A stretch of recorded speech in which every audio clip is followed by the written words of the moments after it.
Name's Callie Thomas. I'm 29, black and southern, raised with a high tolerance for sweet tea and bullshit. 10 years ago, I made a mistake I've been paying for every single day since. At the time, I was 19, fresh out of high school, working part-time at a diner and dreaming of law school. I wasn't stupid, but I was loyal. Too loyal. Especially to Madison Carter. Madison was my best friend. One of those girls who had the kind of money you don't talk about in public, where the family lawyer's on speed dial and the family crest is stitched into their bathrobes. Her dad owned some construction lobbying firm that donated to every mayor in the state. Her mom ran charity luncheons where they talked about inner-city girls like they were endangered animals. But Madison, she was different. Or so I thought. We met in sophomore year. She loved how real I was. I didn't fake laugh.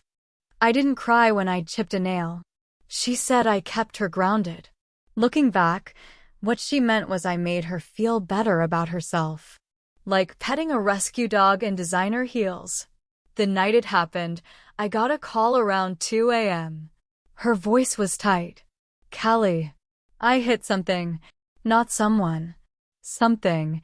She was crying, half hysterical, parked on a back road outside Durham. I remember sprinting out of the house barefoot, tossing on whatever clothes were closest, grabbing my dad's old windbreaker like it was going to protect me from what was coming. When I got there, the first thing I noticed was her car. Her brand new white Lexus SUV. It was parked half off the shoulder, front bumper mangled, blood on the grill. Blood.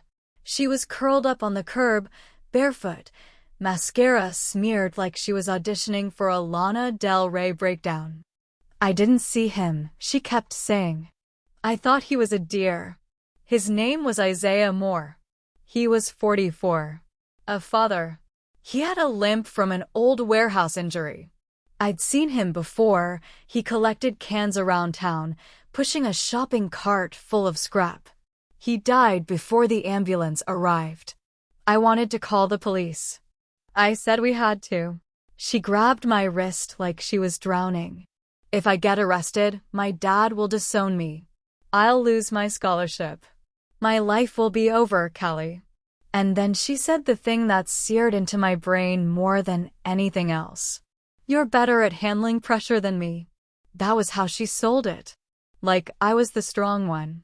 Like I'd survive juvenile detention better than she could survive being grounded. I know. Don't yell at me. She said her family's lawyer would smooth it over. 6 months, tops. I'd plead out, they'd keep it off my adult record, and she'd owe me forever. She cried like she meant it. Hugged me like she loved me. And I, idiot that I was, believed her. The judge didn't. North Carolina has a limited driving privilege law, but no amount of privilege could undo the fact that I signed a statement that night, crafted word for word by her dad's lawyer, taking responsibility for the death of a man I never touched. I served 6 months in a juvenile detention facility outside of Raleigh. A place with no windows and mandatory group therapy where they ask you if you feel remorse. And I did. Just not for what they thought. Meanwhile, Madison went back to UNC like nothing happened. She texted me once. Thank you. I love you forever. That was it. After that, radio silence. She blocked me on Facebook by the time I was out. Changed her number. Changed her major. Changed her whole damn life. Mine? I applied to 3 colleges. Got denied by all of them because of my record. I ended up working reception at an auto shop in town. The owner's sweet, and sometimes people tip me in scratch-offs and coffee. I hadn't heard her name in years, until last week when someone handed me a campaign flyer outside a grocery store. Madison Carter. Running for state representative. Slogan: Integrity starts at home. And let me tell you, I laughed so hard I nearly dropped my avocados. I laughed all the way to my car, and then I cried for 10 full minutes behind the steering wheel. Because I knew right then. She'd made a mistake. A big one. She ran for office and handed me the perfect opening to finally tell the truth. Let the games begin. You know what's wild? I wasn't even planning revenge. Not really. I had mostly accepted my life, or at least numbed myself to it. There's a kind of quiet survival you settle into when nobody expects anything from you. You start celebrating the small wins. Paying rent on time. Getting through a week without someone calling you troubled like it's your last name.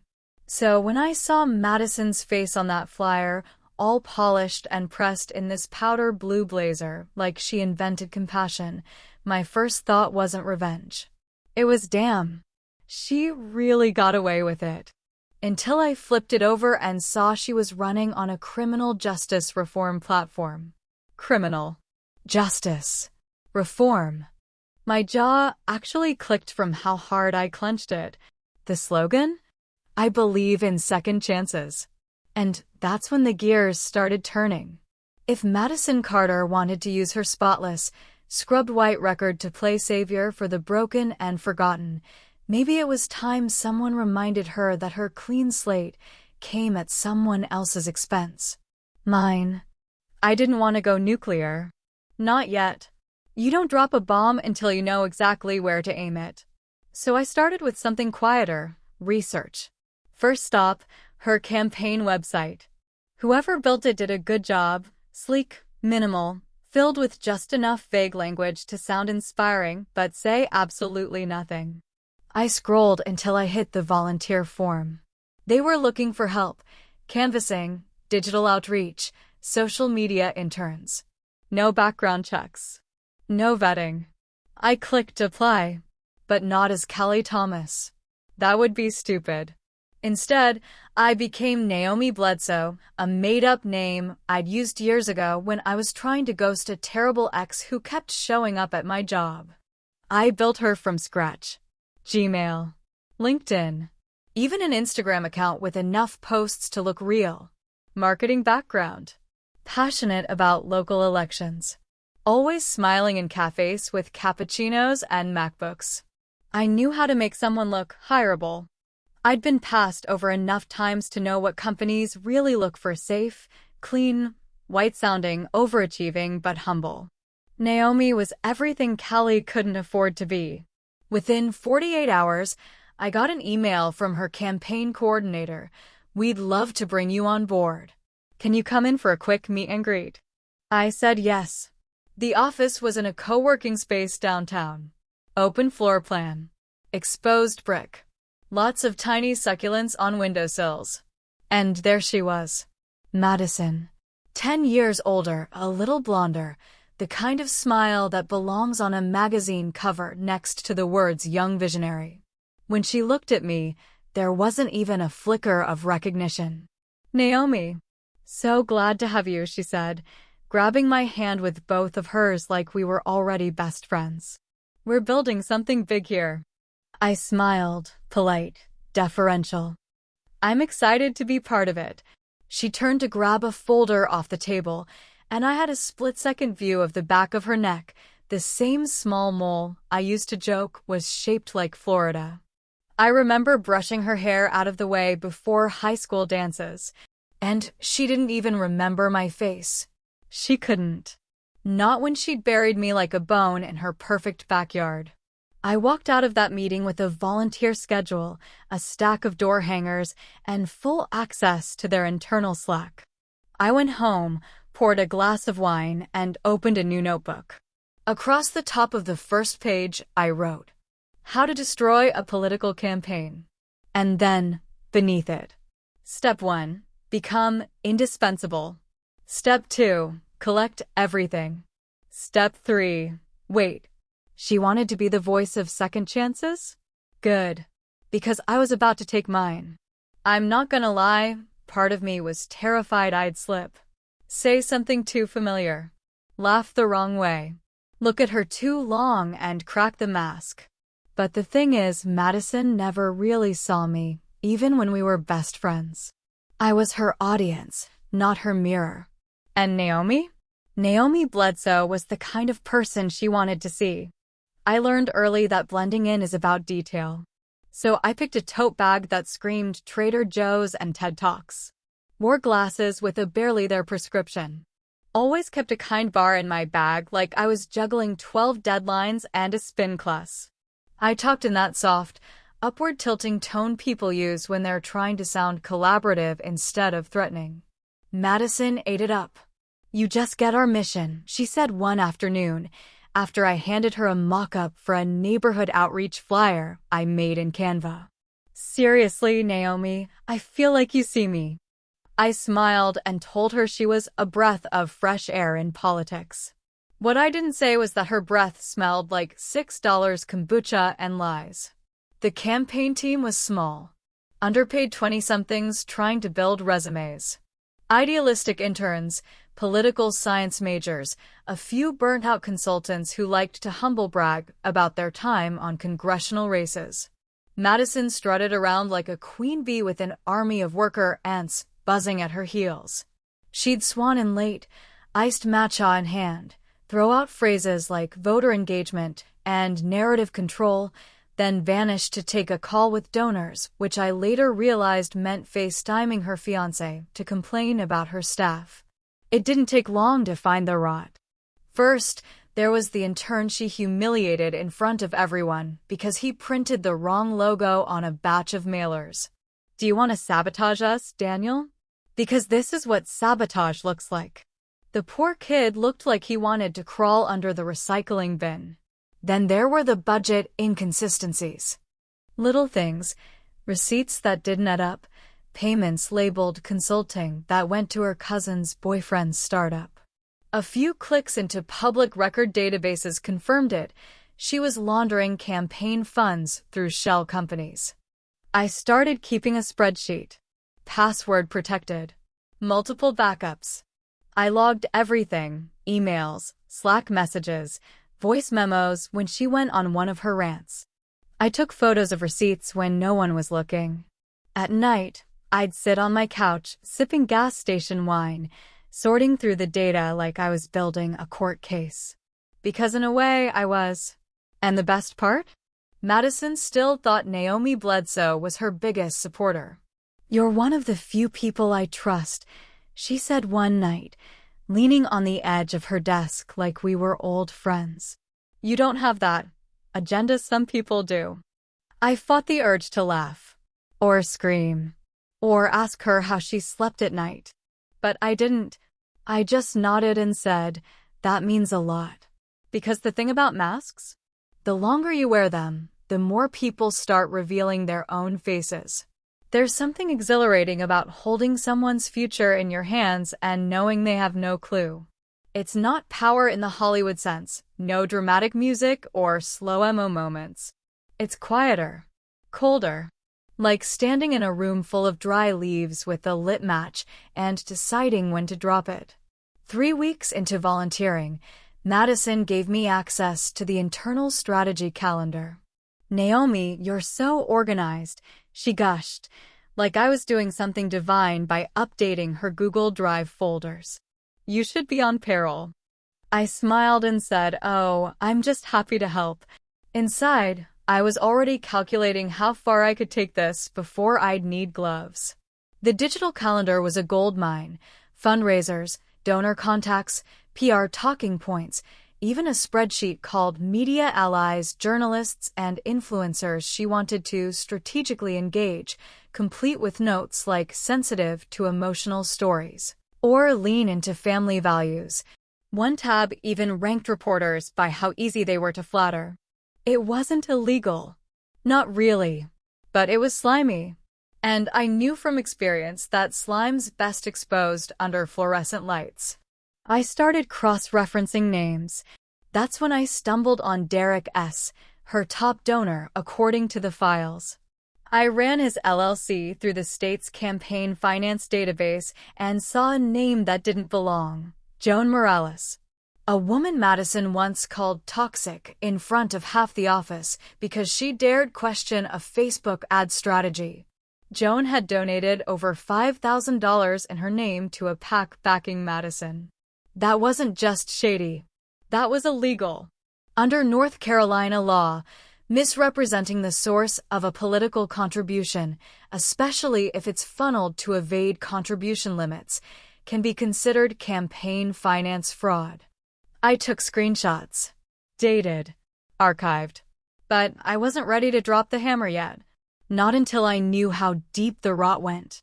So I started chatting with the interns, mostly over lunch, when people forget who they're talking to.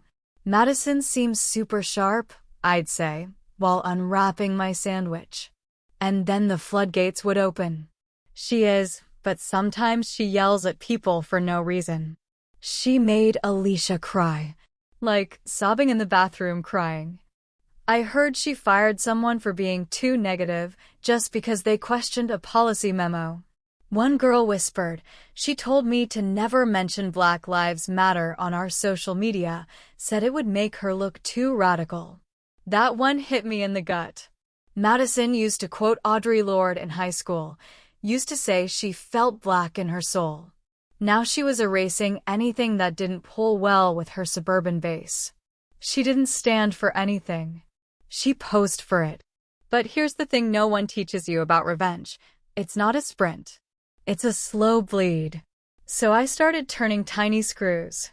I offered to help with their social media scheduling, and once I had access, I delayed a couple posts. Nothing major, just enough to cause tension. I rearranged a few file names so the wrong draft went to print.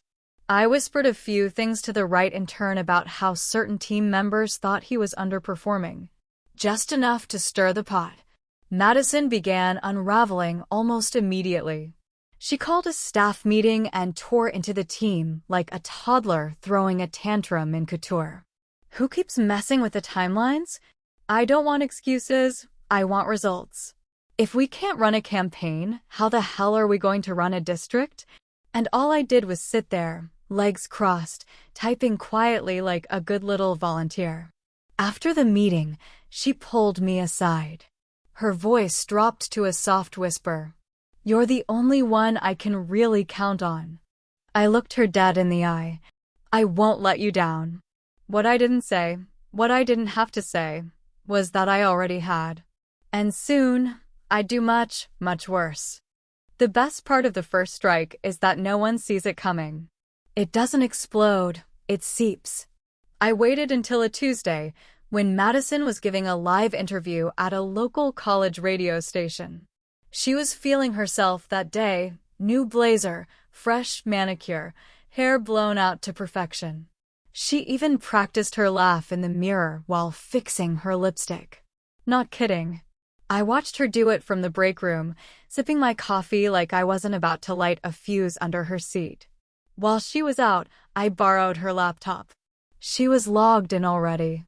No password prompt, no fingerprint scan. Just arrogance wrapped in aluminum. I copied a voice recording, one from a week earlier when she thought the office was empty. She'd been tearing into a campaign volunteer, a kid named Leah, because someone posted a photo of a community cleanup event with Madison's hair looking flat. I don't pay interns to make me look ugly, she snapped. You don't pay interns at all, Leah whispered. Exactly, Madison said. So I expect loyalty. It was short. Brutal. Very authentic. I uploaded the audio file to a burner Dropbox. Then I waited until 7 p.m., prime social media time, and sent an anonymous tip to a Twitter account called Carolina Leaks, a little-known but increasingly nosy watchdog for local politics.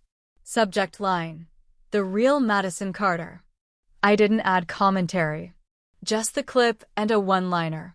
This is how she talks when the cameras are off. The account posted it within 15 minutes. By morning, it had 12,000 plays. That's not viral by national standards, but in a small state race, that's a tsunami.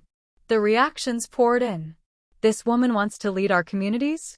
She sounds like every high school bully I've ever met. Imagine how she talks about actual voters behind closed doors. Madison's team went into PR overdrive. They posted a statement calling the clip taken out of context. Said she was having a tough day and deeply values her volunteers. Then they posted a boomerang of her hugging puppies at a local shelter. Classic damage control. And for a second, I wondered if maybe I'd miscalculated. Madison had always been good at bouncing back. That's what privilege does, it catches you when you fall. But this wasn't a private scandal. This was public. She called an emergency staff meeting at noon. Her voice was tight, her jaw clenched hard enough to crack glass. "I don't know who recorded me," she said, scanning the room like she expected someone to confess. "But I will not be sabotaged by people who don't understand what's at stake." Her campaign manager, a man who looked like he still ironed his khakis with starch, suggested they investigate internally. "I don't want witch hunts," Madison snapped. "I want results." Then she turned to me, Naomi, her innocent, reliable confidant, and said, "Can I count on you to help us clean this up?" I didn't flinch. "Of course. Whatever you need." She nodded, her eyes full of misplaced trust. Outside the office, though, things were shifting. Her donor calls got quieter. A college professor who'd endorsed her pulled his support. A local radio hosted a 3-minute segment titled "The Two Faces of Madison Carter." It wasn't a collapse. Not yet. But the cracks were forming. And I was just getting started. I wasn't looking for it. I swear. It started as a late-night spiral, you know the kind. One glass of wine too many, the quiet hum of your own heartbeat in a too-dark apartment, and that ache behind your eyes like something's been trying to claw its way out for years. I couldn't sleep. The campaign was humming with paranoia, Madison was snapping like a cheap wire under pressure, and I'd started catching her looking at me a little too long. Not suspicion, exactly, more like desperation. Like she needed one person in the building who still believed her story. And in her mind, that was me. Naomi. Her last soldier. So I opened my old laptop, the one I hadn't touched in years, shoved in the back of my closet under boxes of tax documents, dusty notebooks, and trauma. I booted it up and waited while it whirred and gasped like it was waking from a coma. It was a time capsule. Old music downloads. A half-finished scholarship essay. Photos from high school I'd never bothered to delete. And then I saw the folder. June 14th, Mad's night. My stomach turned. That was the night. The night I made the worst mistake of my life. I'd completely forgotten I'd even had my camera with me. Back then, I documented everything. I was going to be a lawyer, remember? Evidence was a habit. I opened the folder and there it was. A photo.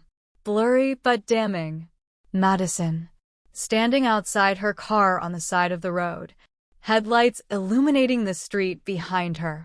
She's barefoot. Crying. Makeup smeared. Her hands are up, palms out, like she's explaining something, pleading. Behind her, a man's shoe. Just one. Sitting by the curb like a silent witness. The timestamp? 2:31 a.m. June 14th, 2013. I'd snapped it while fumbling through my bag that night, probably before I even realized what had happened. Some part of me must have known I'd need proof. And here it was. The skeleton key. I stared at it for what felt like an hour. Not because I didn't know what to do, I did. I'd always known this was the endgame. But because holding that photo made me realize how long I'd been carrying this weight. A decade of swallowed rage, of nodding politely when people talked about justice like it wasn't negotiable. Of letting Madison live a life built on my blood and bone. This photo wasn't just evidence. It was justice frozen in pixels. I made 3 copies. Stored one on an encrypted drive. Uploaded one to a secure cloud. Printed one at a 24-hour drugstore in a different county. Paranoia? Maybe. But when you've had your future stolen once, you don't take chances. The next morning, I went back to work like nothing happened. Madison was pacing in her office, phone glued to her ear, probably begging some mid-tier donor not to pull their funding. She paused when she saw me. "Hey, Naomi, you're early." "Just thought I'd get a jump on things," I said, smiling. And in that moment, I felt something dangerous, something I hadn't felt in years. Not anger, not sadness. Power. She had no idea her career was already over. And I wasn't going to shout it. I was going to whisper it. Right before I dropped the blade. There's a special kind of silence in revenge. It's not peace, not even close. It's a hum. A current. Like standing under power lines with your hair prickling at the nape of your neck. That's where I was living now. 1 foot in the campaign, 1 foot in the fire I was about to start. But I knew the photo wouldn't be enough. Not by itself. A single match can fizzle out in the wind. What I needed was oxygen. Enter Fiona Hayes. I remembered her from a segment I'd seen a few years ago, a fiery investigative reporter who exposed campaign finance fraud in the city council, only to get blacklisted after the wrong people got embarrassed. She'd been quietly iced out of mainstream media. No more network contracts. Just the occasional blog post and guest appearance on independent YouTube channels where she still tried to claw her way back into relevance. I found her email on a buried contact page for a site called City Truth Watchdog.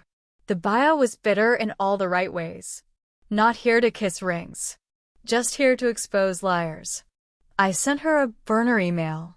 Subject: Madison Carter, a name you should remember.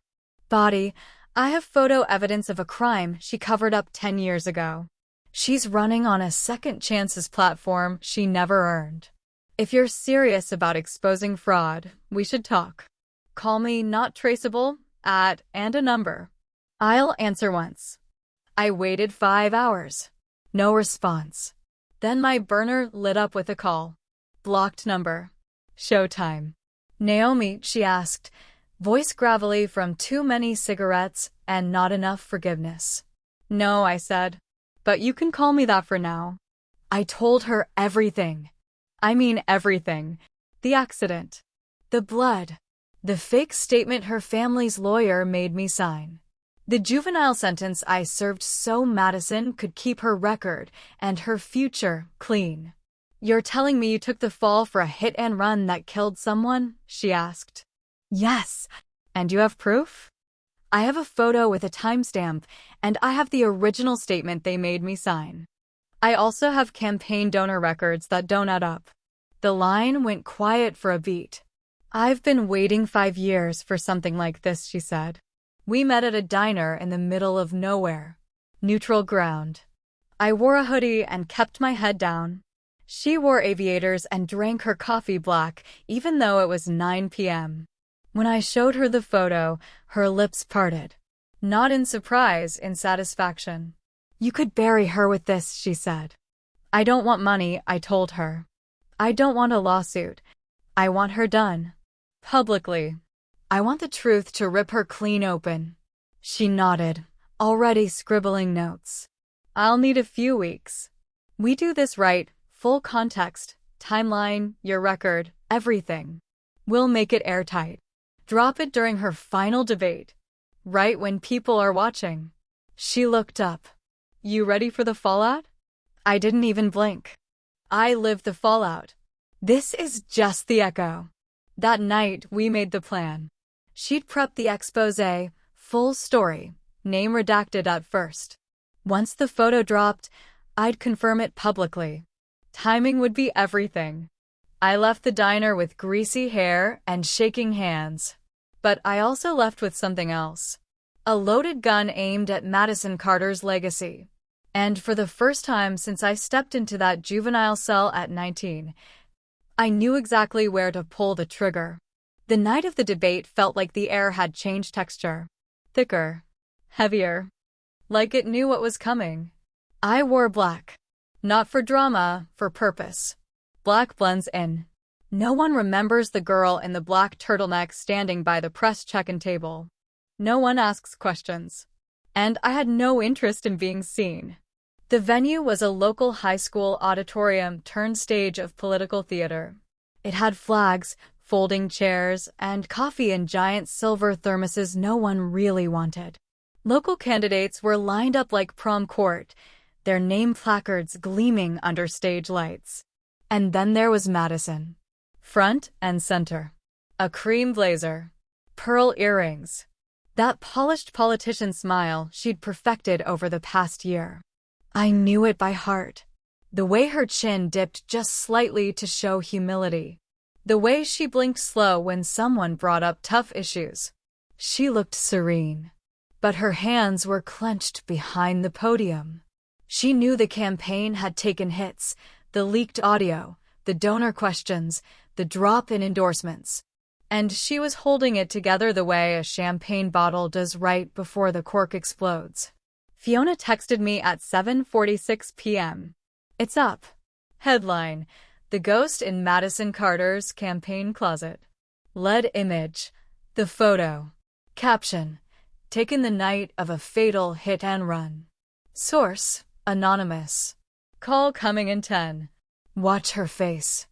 I tucked my phone away and stared at the stage.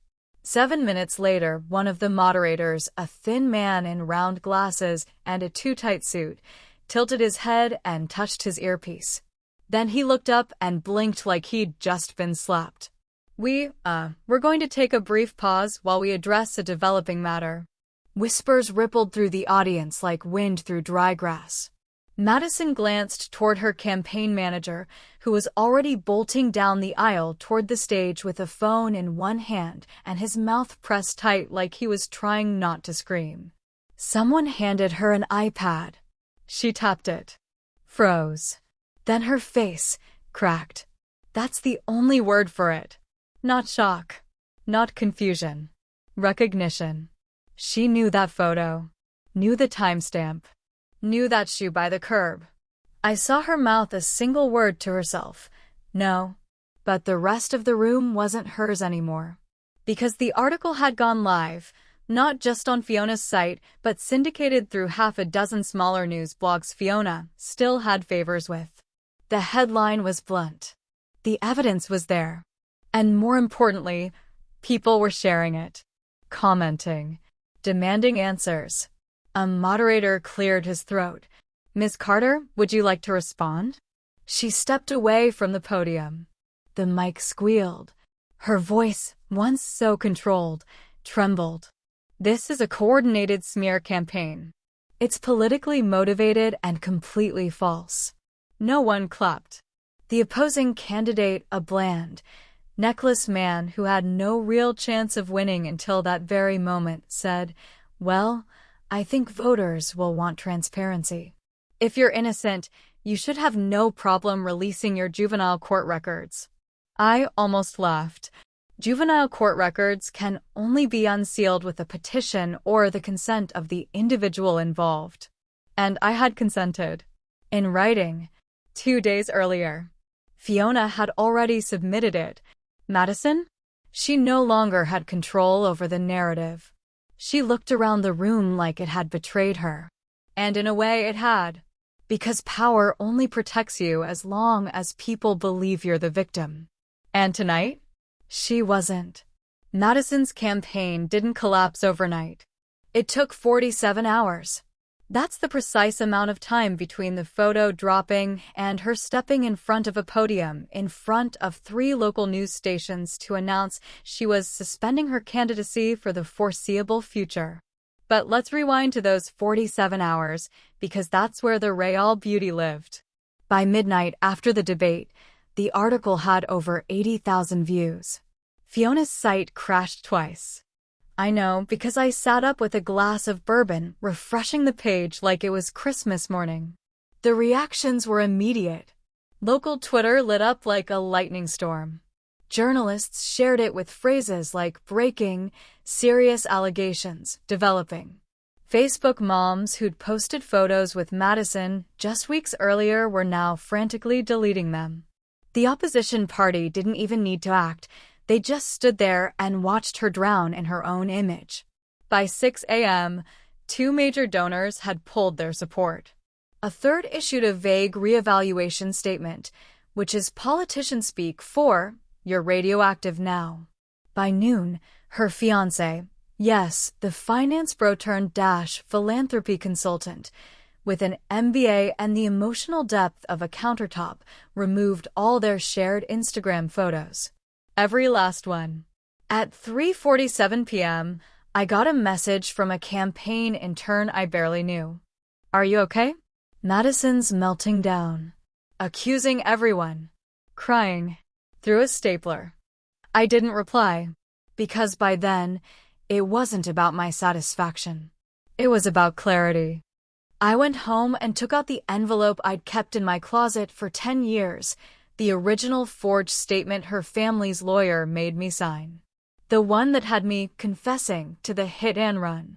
Fiona had already verified the signature discrepancies. Madison's dad, who conveniently took a leave of absence from his firm as the story spread, had used every legal trick in the book to protect his daughter. But what no one planned for was me surviving. When Madison finally appeared for the press conference, she wore black. Probably meant to signal seriousness or humility. She looked pale and twitchy under the camera lights. "I want to speak directly to the voters of this community," she said. "The photo circulating was taken during a traumatic night in my past. I was involved in a difficult situation as a teenager, but I did not commit a crime." Her voice cracked. "It was a misunderstanding. My friend, Kelly Thomas, made a choice to protect me. And I've lived with that guilt every day." I laughed. Lived with it? She lived in a townhouse with quartz countertops and leather car seats. I lived with a record and a resume gap that never healed. But here's where she sealed her fate. She tried to spin it into a story about redemption. "I hope the voters can forgive the actions of a frightened girl who has since dedicated her life to service. People don't like martyrs who wear designer heels." The next morning, Fiona published part 2 of the exposé, a deeper dive into Madison's campaign finances, including the donor laundering. Screenshots. Names. Receipts. By the time her lawyer issued a cease and desist, it was too late. Every news outlet had picked it up. Her name was synonymous with entitlement, exploitation, and lies. Even her old sorority posted a statement saying she'd violated their values. And me? I stood on my tiny apartment balcony with a mug of coffee and let the wind run through my hair like something was lifting off me. 10 years ago, she killed a man and buried me with him. Now the truth was unburied, and she was the one choking on the dirt. The hardest part of revenge? After. Not the planning. Not the waiting. Not even the execution. It's standing in the quiet afterward, looking around at what's left, and realizing there's no applause. No parade. Just you and the silence that used to be filled with anger. Madison disappeared from the spotlight like a stone dropped in a lake. No ripples, no press releases, no carefully curated selfies with coffee cups and golden hour lighting. One day she was running for state rep. The next, her campaign website redirected to a 404 error. Her fiancé issued a curt statement through his lifestyle brand about needing time for personal recalibration. Translation: run fast before the feds ask more questions.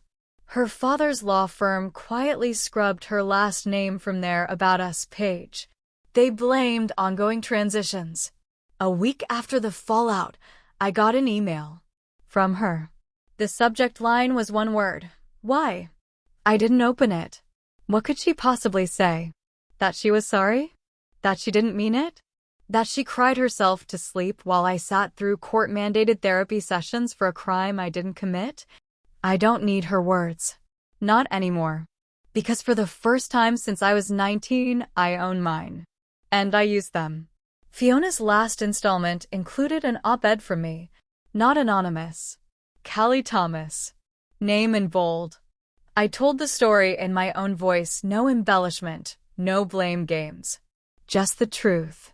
What it means to be young and black and handed a lie to swallow because someone else's future was more valuable than your own.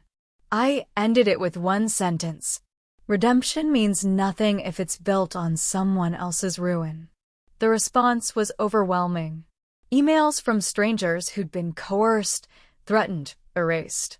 Messages from teachers, social workers, even a judge who'd once doubted me.